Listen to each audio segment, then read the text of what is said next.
حضرت بلال خاص رضی اللہ تعالیٰ عنہ آپ ایک ہستی ہیں، وہ ان کے بارے میں حضرت خضر علیہ السلام سے پوچھتے۔ معاملہ اصل یہ ہے، حضرت بشیر ابن حارث کا واقعہ یوں ہے کہ بغداد کے اندر ایک دن ایک شخص نے ایک عورت کو جکڑ لیا، یوں اپنے بازو میں اجنبی عورت کو ایک شخص نے پکڑ لیا، بدماشی کرتے اس نے پکڑ لیا، اس کو اپنے ساتھ اس نے لپیٹ لیا۔ جو شخص چھڑوانے کے لیے قریب آتا ہے وہ چھری دکھاتا ہے اور ڈرا دیتا ہے، اس کو کسی کو قریب نہیں آنے دیتا۔ عورت چیخو پکار کر رہی ہے، اس سے جان چھڑانا چاہتی ہے، وہ چھوڑتا نہیں۔ لوگ چھڑانے کے لیے آتے ہیں، وہ چھری دکھاتا ہے، ڈرا کر ان کو پیچھے ہٹا دیتا ہے۔ اتنے میں دیکھا ایک اللہ کا ولی آتا ہے، لا خوف علیہم ولا هم یحزنون کی تفسیر بنے، اس کی عملی تصویر بنے۔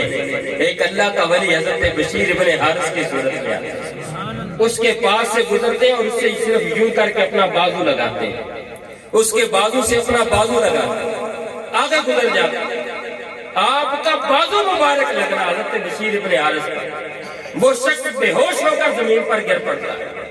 کچھ وقت کے بعد اسے جب ہوش آتا ہے تو کہتا ہے کون شخص تھا جو میرے پاس سے گزرا، اس نے مجھے بازو لگایا؟ لوگوں نے کہا وہ حضرت بشیر ابن حارث تھے۔ کہا اللہ والے کی زبان میں کتنی تاثیر ہے، گزرتے ہوئے ہاتھ لگایا، صرف اتنا فرمایا اللہ تیرے فعل کو دیکھ رہا ہے، صرف اتنا فرمایا اللہ تیرے فعل کو۔ لوگ چھپے مار رہے تھے، چھوڑ نہیں رہا تھا، اس پر اثر نہیں ہو رہا تھا۔ اللہ والے نے ایک جملہ زبان سے نکالا، اللہ تیرے فعل کو دیکھ رہا ہے۔ کہتے میں بے ہوش ہو کر میں زمین پر گر گیا۔ پھر حضرت بشیر ابن حارث، یہ بندہ یہ جو گرا تھا بے ہوش ہو گیا، کچھ دیر کے بعد 7 دن کہتے ہیں زندہ رہا، اس کے بعد فوت ہو گیا۔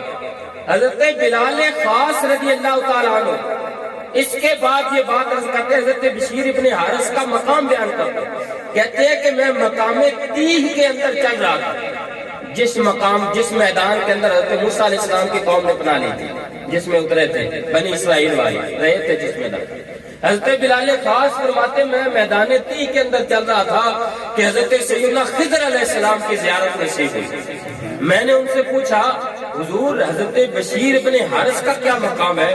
تو انہوں نے فرمایا ان جیسا بندہ قیامت تک اور کوئی نہیں ہونا، ان جیسا بندہ قیامت تک اور کوئی نہیں ہونا، اتنا بڑا مقام پایا۔ اچھا حضرت بلال خاص رضی اللہ تعالیٰ عنہ کہتے ہیں کہ میں نے حضرت خضر علیہ السلام کی خدمت میں عرض کیا حضور آپ کی زیارت مجھے کس وجہ سے ہوئی؟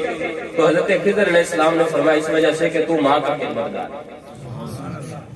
تجھے میری حضرت خضر علیہ السلام کی زیارت ماں کی خدمت کی وجہ سے نصیب ہو سکتی ہے۔